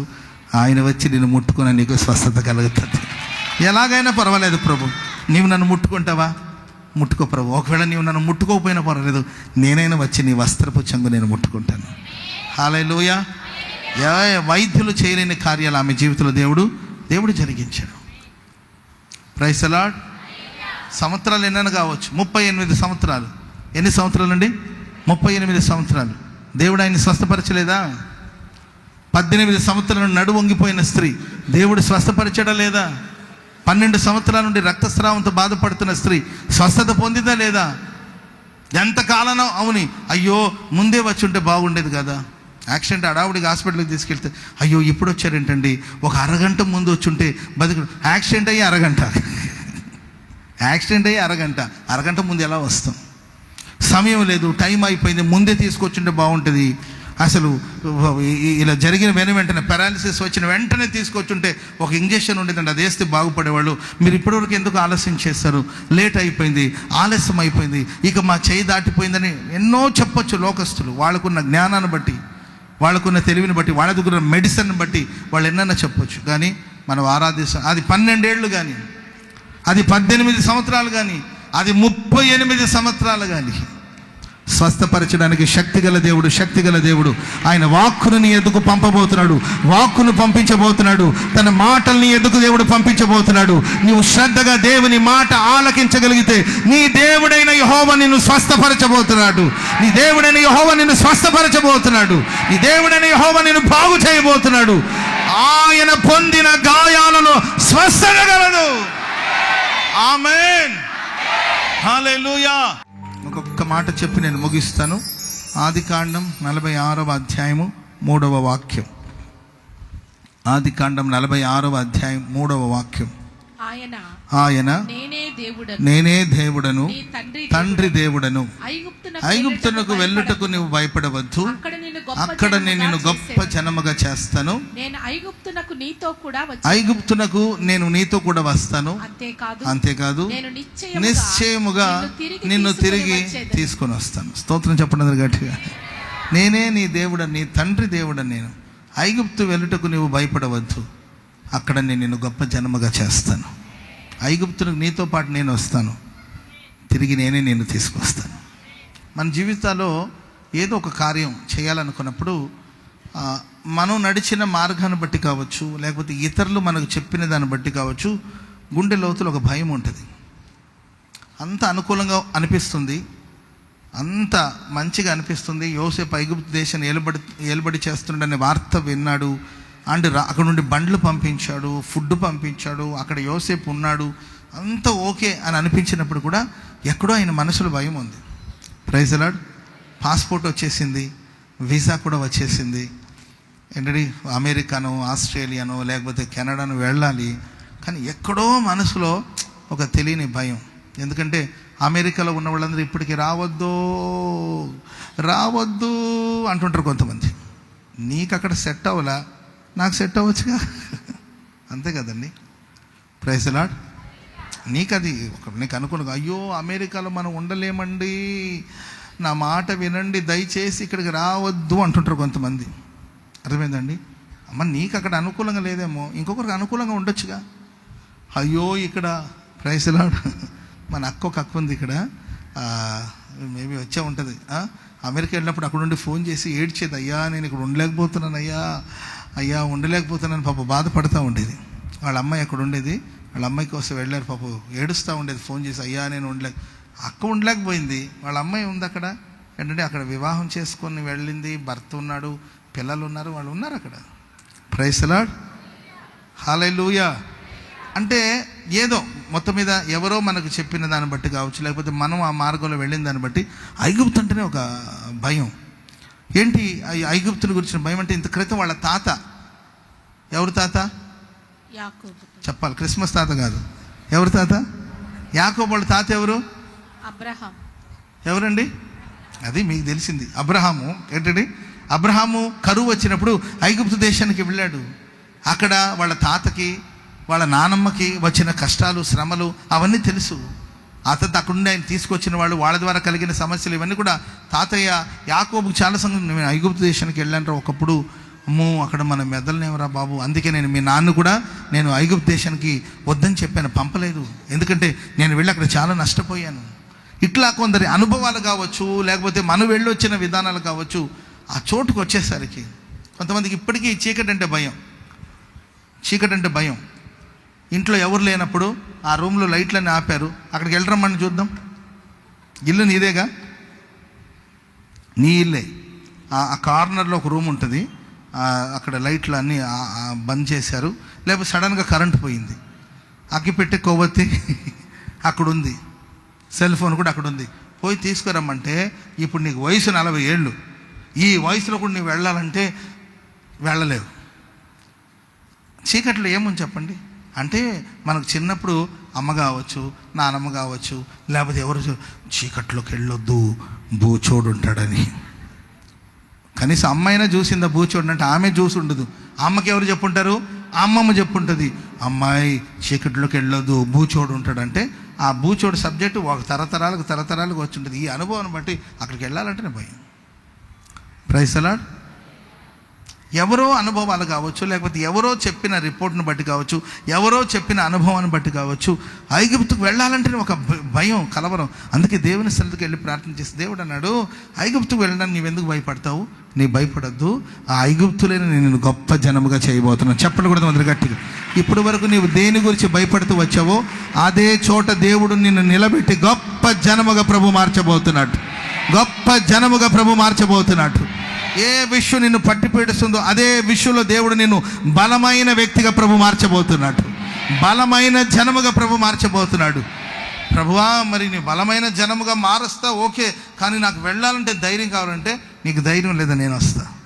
Praise the lord. మరి వెళ్తున్నాను, మరలా నేను వస్తాను, లేదంటే నేను తీసుకెళ్లే బాధ్యత నాది, తిరిగి వచ్చి తీసుకొచ్చే బాధ్యత కూడా నాది. కాబట్టి ఎన్నో విషయాలు మీరు ఏదో చేయాలని అనుకుంటున్నారు, అంత ద్వారాలు తెరవబడినట్లు, మార్గాలంతా సరళంగా ఉన్నట్లు, అంత సాఫీగా ఉన్నట్లు అనిపించినప్పటికీ కూడా మనం అడుగు తీసి ముందు వేయడానికి ఆలోచిస్తున్నామేమో.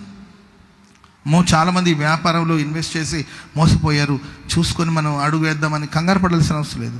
చాలామంది ఈ ఫీల్డ్లో ఉండి ఓడిపోయారు. ప్రస్తుతానికి ఈ ఫీల్డ్కి అవకాశం లేదు, ఈ ఫీల్డ్లో దెబ్బతింటా ఉన్నారు, కొంచెం ఆలోచిస్తే మంచిది అని కొంతమంది ఇచ్చే ఆలోచన బట్టి మనం ఒకవేళ ఆలోచిస్తున్నారేమో. మీరు ప్రార్థన చేసుకోండి. ప్రభు మిమ్మల్ని ప్రేరేపిస్తే, దేవుడు మీతో మాట్లాడితే, దేవుని వాక్కు మీతో మాట్లాడితే, మీరు ఏ విషయంలో అయితే భయపడుతున్నారో ఆ విషయంలో ముందుకు అడుగు వేయడానికి సిద్ధపడండి. నా దేవుడు నీతో పాటు రాబోతున్నాడు. నిన్ను గొప్ప జనముగా ప్రభు చేస్తాడు. ఆమెను చెప్పండి అందరూ గట్టిగా. హల్లెలూయా. అంకుల్, పెళ్లి చేసుకోవాలనుకుంటున్నానండి. అంకుల్ గారు, మీ అనుభవాలు చెప్పండి నాకు, ఇంకా ఇంకొక 15 రోజులు పెళ్ళి ఉంది, మీ అనుభవాలు చెప్పండి అని ఎవరినో అడుగుతుంటే, ఒరేయ్, ఆ మధ్య ఒకడు ఇలా చెప్పాడంట, పాస్టర్ గారండి నేను పలానా వాళ్ళని ప్రేమించానండి, పెళ్లి చేసుకోవాలనుకుంటున్నాను, అందరినీ ఒప్పించానండి, ఒకవేళ కానీ నాకు పెళ్ళి కాకపోతే నేను చచ్చిపోతానండి అన్నాడంట. ఆమెను కానీ నేను పెళ్లి చేసుకోకపోతే నేను చచ్చిపోతానండి అన్నాడంట. ఈయన అన్నాడంట, నువ్వు చేసుకునే కావాల్సింది, నువ్వు చేసుకోకపోతే ఒకే రోజు చచ్చిపోతావురా, హాయిగా ఉంటుందిరా, నేను చేసుకుని రోజు చచ్చిపోతున్నాను. Praise the lord. ఇలా కొంతమంది వాళ్ళ అనుభవాలు రుద్దుతూ ఉంటారు, వాళ్ళ అనుభవాలు చెప్తూ ఉంటారు. నీవు చచ్చిపోతున్నావేమో, ఈయన ఎందుకు చావాలి చెప్పండి? ఈయన గొప్పగా బతకొచ్చు కదా. నీకు నీ భార్య గయ్యాళిది అవ్వచ్చు, ఈయన జీవితంలో వచ్చే అమ్మాయి ఏంటి సహనశీలి కావచ్చేమో కదా. Praise the lord. అంతే కదండి. అమ్మాయి ఎందుకు అమ్మాయి పెళ్ళిళ్ళు, నా మాటినండి అమ్మాయి, పెళ్ళిళ్ళు ఎందుకు? కొంతమంది ఆంటీలు ఉంటారు, ఎందుకు పాప పెళ్లి చేసుకోవడం ఎందుకు, వద్దమ్మాయి, ఇండిపెండెంట్గా ఉండాలి అమ్మాయి, నా స్వాతంత్రం అంతా పోయింది అమ్మాయి, నాకు స్వతంత్రమే లేదు, నా మాటినమ్మాయి అని ఏదో ఆమె ఆలోచన చెప్తూ ఉంటుంది. అసలు నాకు సుఖమే లేదమ్మాయి, సంతోషమే లేదమ్మాయి. 6 పిల్లలు మరలా. ఎంతమంది పిల్లలండి? నాకు సుఖమే లేదు, సంతోషమే లేదు, ఆనందమే లేదు. అసలు బలవంతంగా పెళ్లి చేశారు. నాకు ఆ రోజు నేను ఇండిపెండెంట్గా ఉండాలనుకున్నాను. నా జీవితం బానిసత్తులు. 6 పిల్లలు మరలా. అర్థమైందండి? భార్యాభర్తలు ప్రేమగా ఉండకుండానే ఏంటండి 6 పిల్లలు కన్నారంటే మరి కన్నారు. మరి ఆంటీ చెప్పిందా నీవెందుకు పెళ్లి చేసుకుంటా? నీ జీవితంలో వచ్చే భర్త పురుషుల్లోనే ఉత్తముడు, పురుషోత్తముడు రావచ్చు. ప్రైజ్ లార్డ్, హల్లెలూయా. నీ జీవితంలో వచ్చే వ్యక్తి అత్యున్నతమైన అనుభవంలో ఉన్నవాడు కావచ్చేమో. కాబట్టి ప్రియమైన వారైన మనుషుల మాటలు కాదండి, మనుషుల మాటల్ని వారి అనుభవాలను కాదు, కానీ అనుభవస్తులు చెప్పొచ్చు. మేబీ వాళ్ళ జీవితంలో అది వాళ్ళకి అనుకూలంగా ఉండకపోవచ్చు. ప్రైజ్ లార్డ్, చెప్పండి గట్టిగా హల్లెలూయా. దేవుడు అంటాడు, ఏదో భయం నేను వెంటాడుతుందా యాకోబు, నీవు భయపడద్దు, బయలుదేరు. నువ్వు బయలుదేరు వచ్చి కదా వచ్చావు, బయలుదేరు, ఐగుప్తుకు వెళ్ళడానికి నువ్వు బయలుదేరు. నేను నీకు తోడుగా వస్తాను. నేను అక్కడ నిన్ను గొప్ప జనముగా చేస్తాను. నీకు తోడుగా రావడమే కాదు, నీతో పాటు ఉండి మరలా నేను వెనక్కి నేను తీసుకొస్తాను. ఈ దేశంలో నేను నిన్ను స్థిరపరుస్తాను. సో ఎన్నో డౌట్లు, కన్ఫ్యూజన్లు, కలవరాలు, వెళ్ళొచ్చా వెళ్ళకూడదా, అమెరికాలో పరిస్థితులు బాగలేవంట కదా, అందరిని తరిమేస్తున్నారంట కదా అని భయపడాల్సిన అవసరం లేదు. ప్రభు మీకు చెప్తే మీరు అడుగు వేయచ్చు అంతే. Praise lord. అమెరికాలో కొంచెం అనుకూలంగా లేదంట కదా, సో కెనడాకి వెళ్ళాలా, అమెరికా వెళ్ళాలా, ఆస్ట్రేలియా వెళ్ళాలా, ఎక్కడ వెళ్తే బాగుంటుంది, అనుమానాలు ఏమొద్దు. ఏం చదువుకోవాలి, ఎక్కడికి వెళ్ళాలి, ఇది చాలా డిఫికల్ట్ అంట కదా, ఈ చదువు చాలా కష్టం అంటగా. మీరు ప్రార్థన చేసుకోండి. ప్రభు మీకు సెలవిస్తే, దేవుడు మన ప్రార్థన వింటే మన మనసు ప్రశాంతంగా ఉంటుంది. స్తోత్రం చెప్పండి అందరూ గట్టిగా, చెప్పండి గట్టిగా హల్లెలూయా. దేవుడు మన మాట విన్నాడు, మన ప్రార్థన విన్నాడు అన్నదానికి చిహ్న సూచన ఏం తెలుసండి, మనసు మన ప్రార్థన చేసిన తర్వాత రిలాక్స్గా ఉంటుంది. Praise the lord. నా దగ్గర చాలామంది చెప్పడానికి ఎన్నో రాసుకుంటూ వస్తారు, నన్ను చూసేసరికి మర్చిపోతారంట. మరి అదేంటో మరి నాకు తెలీదు. నాకు ఈ వారం కూడా ఉందని ఈ మధ్యకాలమే తెలిసింది. చాలామంది చెప్పారు, ఒకరిద్దరు చెప్తే సరే కావాలని చెప్పారు అనుకోవచ్చు, కానీ చాలామంది చెప్పారు. ఒక అన్న ఉండేవాడు, దేవుని దేవుడు ఇప్పుడు లేరు దేవుని సన్నిధిలో. ఆ అన్న నాతో ఇలా చెప్పాడు, పాస్టర్ గారు, ఆయన పెద్ద పాస్టర్ గారు, ఆయన లేరు, నన్ను అబ్రామ్ అనే పిలుస్తాడు, ఆయన పెద్ద ఆయన అన్నాడు, అబ్రామ్ నీతో పోట్లాడాలని వస్తాను అబ్రామ్, నేను చూసేసరికి నా కోపం అంతా బీపీ అంతా డౌన్ అయిపోతుంది. నాకు ఎవరో ఓఆర్ఎస్ ఇచ్చి మళ్ళీ నన్ను లేవనే తెలిసి వస్తుంది. అదేంటో నిన్ను చూస్తే నా కోపం అంతా పోతుంది. ఇది ఒక వరం నాకు. Praise the lord. ఏదో విషయంలో పోట్లాడాలని వస్తాడంట, నన్ను చూసేసరికి పాప ఆయనకి బీపీ డౌన్ అవుతుందంట. మరి ఎందుకు మరి అక్కడ స్వెట్ ఎక్కువ అయ్యి స్వెట్ పోయి అట్లా అయిందో మనకు తెలియదు కానండి. మరి నాకు ఈ వరం ఉందనుకుంటున్నాను. ఇది కృపావరాల్లో కలపలేదు కానండి, ఇది సపరేట్ వరం. Praise the lord. చాలామంది నాకు ఏదో చెప్పాలని వస్తారంటే అక్కడికి వచ్చేసరికి మర్చిపోతారంట. మరి చాలామంది చెప్పారు కాబట్టి చెప్తున్నాను. ఇంకొంతమంది ఇలా రాసుకొస్తారు. కొంతమంది ఏమో అంటే బాగోదని ఇట్లా రాసుకొని, ఇట్లా ఈ అరచేతుల మీద ఇట్లా రాసుకొని వస్తారు, చెయ్యిటి పెట్టుకుని, అబ్రహ్మన్న బాగున్నారా, నంబర్ 1, నంబర్ 2 అన్న కూటానికి వస్తున్నారా, నంబర్ 3 అని ఇట్లా చూసి చెప్తుంటారు కొంతమంది. ఇంకొంతమంది ఎందుకు వచ్చి నీ గొడవ, మరలా అన్న దగ్గర మనకేంటి సిగ్గేముందని ఒక పేపర్ తీసుకొని ఆ పేపర్ని ఇలా తీసుకొచ్చి నా దగ్గర ఇట్లా నిలబడి, అన్న నంబర్ 1 బాగున్నారా, నంబర్ 2 కూటానికి వస్తున్నారా, నంబర్ 3 ఏంటంటే మొత్తం రాసుకొని వచ్చి చెప్తూ ఉంటారు. వచ్చేదాకా ఒకలాగా పాపం మర్చిపోతానేమని కంగారుగా నా దగ్గరికి వస్తారు. ఆ తర్వాత చెప్పిన తర్వాత వాళ్ళు వెళ్ళేటప్పుడు రిలాక్స్గా ప్రశాంతంగా బయటికి వెళ్ళేటప్పుడు ఆ పేపర్ కూడా తీసి అక్కడ డస్ట్బిన్లో పడేసి చెప్పేసాము, అన్నయ్యకి చెప్పాలనుకున్న మాటలని చెప్పేసామని రిలాక్స్గా బయటికి వెళ్తూ ఉంటారు. Praise the lord. లోపలికి వచ్చినప్పుడు కొంచెం టెన్షన్గా అంటే చెప్పాలని అన్నీ చెప్పగలుగుతానో లేదో, అంత టైం ఉంటుందో లేదో అనుకుని మొత్తం మీద వస్తారు. వెళ్ళేటప్పుడు చాలా రిలాక్స్గా బయటికి వెళ్తారు. నేను ఈ ఎగ్జాంపుల్ మీకు ఎందుకు చెప్తున్నానంటే, దేవుని సన్నిధిలో వచ్చేసి మన ప్రార్థన చేసేంత వరకు మనకు భయము, కలవరం, టెన్షన్స్, ఏమవుతుందో, దేవుడు వింటాడా లేదా అని ఇలా అంతా ఉండొచ్చు. మనకు వచ్చి ప్రభు సన్నిధిలో మనం నీళ్ల వల్ల మన హృదయాన్ని కుమ్మరించిన తర్వాత తిరిగి వెళ్ళేటప్పుడు మన మనసు తేలిగ్గా ఉండబోతుంది. హల్లెలూయా. ఈరోజు ఈ ప్రేయర్కి, ఈ స్పెషల్ ప్రేయర్ మీటింగ్కి, ఈ సాటర్డే ఈ 1వ తారీఖు మీరందరూ ఏదో టెన్షన్గా, ఏదో ఆలోచనలతో, ఏదో దిగులుతో ఏం జరుగుతుందో, ఏం చెప్పాలో, ఏం చెయ్యాలో అనే ఆలోచనతో మీరు వచ్చారేమో నేను విశ్వసిస్తున్నాను. నీళ్ల వల్ల మీరు దేవుని సలు మీరు హృదయాన్ని కుమ్మరించబోతున్నారు. మీ ప్రార్థనలన్నీ దేవుడు ఆలకించబోతున్నాడు. నా దేవుడు ఉత్తరం ఇవ్వబోతున్నాడు. దేవుడు నీకు సమాధానం ఇవ్వబోతున్నాడు. ఇక్కడ నుండి నీవు వెళ్ళేటప్పుడు తేలిక వెళ్ళబోతున్నావు. చెప్పలు కూడా మంది గట్టిగా హల్లెలూయా, గట్టిగా హల్లెలూయా. నేను విశ్వసిస్తున్నానండి, నా విశ్వాసం, నేను విశ్వసిస్తున్నాను. మీరు ఇప్పుడు ప్రార్థన ముగించుకుని వెళ్ళేటప్పుడు మీ ప్రతి అడుగు చాలా తేలిగ్గా పడబోతుంది. ఆమెను చెప్పండి అందరు గట్టిగా. వచ్చేటప్పుడు ఏంటంటే బ్యాగులు తగిలించుకొని వాటర్ బాటిల్ పట్టుకొని పిల్లల్ని పట్టుకొని ఏంటంటే నిదానంగా ఆయాసపడుతూ మీరు వచ్చారేమో. మీరు వెళ్ళేటప్పుడు మీ అడుగు తీసి ముందు వేయండి. ఆ ప్రతి అడుగు తేలికగా ప్రభు మార్చబోతున్నాడు. హల్లెలూయా. అక్కడ రోడ్డు మీద నుండి నీవు ఇక్కడికి వచ్చేసరికి 5 minutes బట్టి ఉంటుందేమో, నీకు 5 minutes బట్టి ఉంటుందేమో. నువ్వు నడుచుకుంటూ నిదానంగా, అమ్మో ఎంత దూరం రా బాబు నాయనా, పులిఫిట్ దగ్గరికి వెళ్ళినట్టు కష్టంగా వచ్చావేమో. ప్రేయర్ ముగించుకొని వెళ్ళినప్పుడు చూడండి, మీరు గేట్ దగ్గరకు 2 నిమిషాలు వెళ్ళిపోతారు. అంత మీ దేహాన్ని దేవుడు తేలిక మార్చబోతున్నాడు.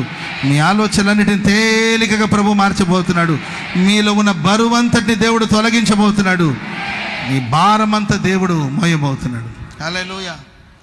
నా భారము నీవు మోయగా సులువాయే నా పయనము. Praise the lord. ఎంత అద్భుతమైన మాట అండి. మహారాజుగా నా తోడువై నిలిచావు ప్రతి స్థలమునా.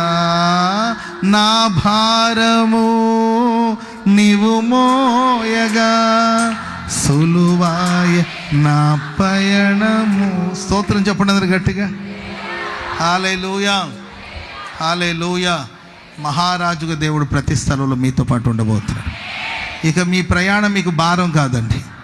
మీ ప్రయాణం ఇక భారం కాదు. నీ భారం అంతా దేవుడు మోయబోతున్నాడు. నీ ప్రయాణాన్ని సులువుగా ప్రభు మార్చబోతున్నాడు. నీ ప్రయాణాన్ని దేవుడు తేలికగా మార్చబోతున్నాడు. యాత్ర చేయు మార్గములు నీకు అతి ప్రియముగా ప్రభు మార్చబోతున్నాడు. అతి ప్రియముగా ప్రభు మార్చబోతున్నాడు. యాకోబు నీవు భయపడవద్దు. యాకోబు నీవు కలవరపడవద్దు. యాకోబు నీవు అధైర్యపడవద్దు. ఏదో భయం నిన్ను వేధిస్తుందేమో, ఏదో భయం నీ గుండె లోతులో నిన్ను కలవర పెడుతుందేమో. ఏమాత్రం భయపడద్దు. ఐగుప్తు వెళ్ళడానికి ధైర్యంగా వెళ్ళు. నీతో పాటు నేను వస్తాను. Praise the lord. తిరిగి నేను నిన్ను తీసుకొస్తాను. నా ప్రభు ఆయనే మన దేవుడు. ఆయన మన బాధ్యతను తీసుకోబోతున్నాడు. ఆయన మన బాధ్యతను తీసుకోబోతున్నాడు. శుభ ప్రయాణాన్ని దేవుడు మనకు కలిగించబోతున్నాడు. మనలో ఉన్న భయాలు కలవరాలన్నింటినీ దేవుడు పోగొట్టబోతున్నాడు. దేవుడి మాటల్ని మన వెనికిడిలో స్థిరపరిచి ఆశీర్వదించుగాక.